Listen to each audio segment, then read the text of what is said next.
Hello সবাইকে। তো আজ হচ্ছে 18 অক্টোবর। তো আজকে আমাদের অ্যানিভার্সারি, আমাদের আজকে 4 বছর পূর্ণ হলো।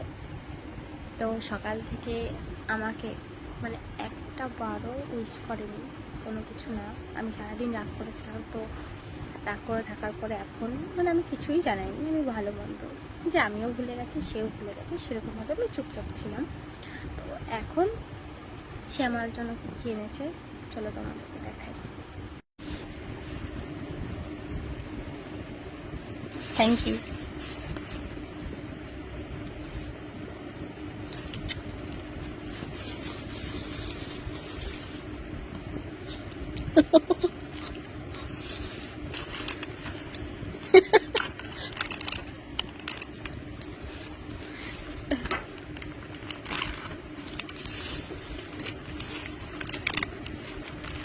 এইগুলো আমি কিন্তু সবগুলোই ভালো খাই।